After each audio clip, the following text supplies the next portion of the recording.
नमस्कार बच्चों। मैं तेजराम मीणा, सहायक आचार्य, राजकीय महाविद्यालय बयाना, भरतपुर। आज के इस ई लेक्चर में आप सभी का स्वागत है।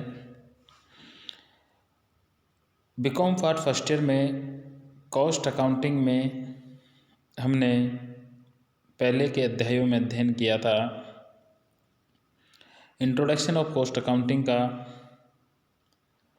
और एलिमेंट्स ऑफ कॉस्ट का। एलिमेंट्स ऑफ कॉस्ट का अध्ययन करने के बाद में उसी में आगे की कड़ी में आज हम अध्ययन करेंगे लागत लेखों में प्रारंभिक एवं अंतिम स्टॉक का समायोजन, यानी ओपनिंग और क्लोजिंग जो स्टॉक होता है उसका एडजस्टमेंट कैसे करते हैं लागत लेखों में। तो ध्यान देने योग्य बात यह है कि किसी भी अवधि के दौरान हुए उत्पादन के संबंध में 3 प्रकार का प्रारंभिक एवं अंतिम स्टॉक हो सकता है। देखो, 3 प्रकार का प्रारंभिक एवं अंतिम स्टॉक हो सकता है। पहला है कच्ची सामग्री का स्टॉक, यानी इंग्लिश में बोलते हैं रॉ मटेरियल का ओपनिंग स्टॉक और क्लोजिंग स्टॉक। दूसरा है अनिर्मित माल का स्टॉक, यानी वर्क इन प्रोग्रेस, WIP। अनिर्मित माल कौन सा माल होता है? अनिर्मित माल ऐसा माल है जिस पर सामग्री, श्रम और व्यय का कुछ हिस्सा तो लग चुका है और कुछ हिस्सा लगना बाकी है, यानी अभी तक पूर्ण रूप से निर्मित नहीं है। और तीसरा स्टॉक है पूर्ण निर्मित माल का स्टॉक। अब सबसे पहले हम कच्ची सामग्री के स्टॉक का समायोजन किस प्रकार करते हैं।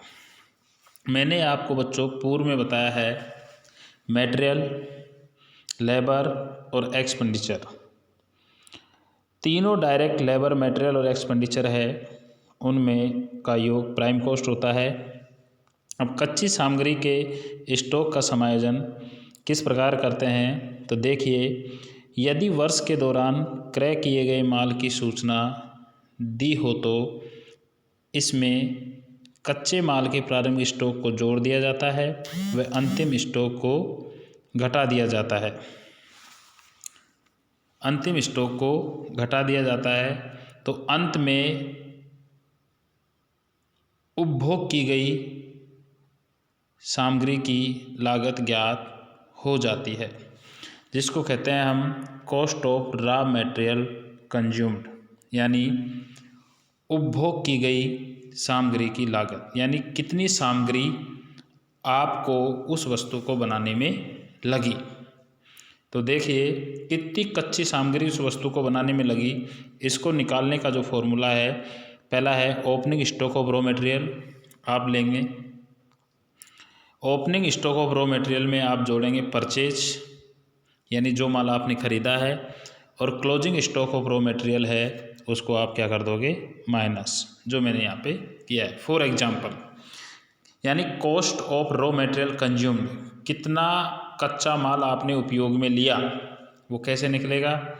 सपोज पहले आपने 100 kg माल पहले का पड़ा हुआ है आपके पास, 200 kg आपने खरीद लिया, तो कितना टोटल माल हो गया, 300 kg, और उसमें से 50 kg माल आपके पास बच गया, तो आपने कितना माल कंज्यूम कर लिया, 100 पहले का था, 200 आपने खरीदा है, 100 और 200 300, और 50 kg माल बच गया, तो 300 में से 50 गया, तो 250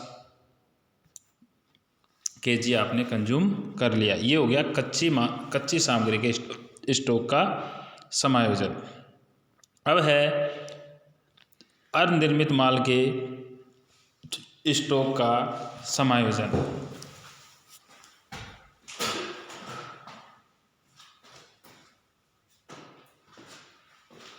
अनिर्मित माल है वो क्या होता है बच्चों, अनिर्मित माल से तात्पर्य ऐसे माल से हैं जिस पर सामग्री, श्रम एवं उपरिव्यय के संबंध में कुछ लागत लग चुकी है एवं कुछ लागतें लगना बाकी है। इसके समायोजन के 3 विकल्प होते हैं। यानी अनिर्मित माल को हम मूल लागत पर भी समायोजित कर सकते हैं, कारखाना लागत पर भी समायोजित कर सकते हैं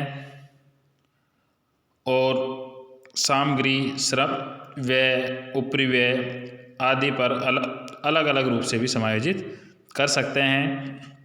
लेकिन ध्यान देने योग्य बात है, 3 विकल्पों में से सर्वोत्तम विकल्प है अनिर्मित माल का मूल्यांकन किस पर करना चाहिए? कारखाना लागत पर करना चाहिए। यानी वर्क कॉस्ट या फैक्ट्री कॉस्ट अगर आप निकालते हो तो वो किस प्रकार निकाली जाएगी? WIP का समायोजन करते हुए। मैंने यहाँ फॉर्मूला दिया है work cost oblique factory cost, एक ही बात है। आप उसको वर्क कॉस्ट भी कह सकते हैं और फैक्ट्री कॉस्ट भी कह सकते हैं। तो वर्क कॉस्ट या फैक्ट्री कॉस्ट निकालने के लिए प्राइम कॉस्ट में फैक्ट्री ओवरहेड जोड़ दिए जाते हैं और फैक्ट्री ओवरहेड जोड़कर प्राइम कॉस्ट में ओपनिंग स्टॉक ऑफ WIP यानी वर्क इन प्रोग्रेस को जोड़ा जाएगा और क्लोजिंग स्टॉक ऑफ WIP को घटाया जाएगा। आज के इसी लेक्चर में हम इन दोनों विधियों को बताया है आपको।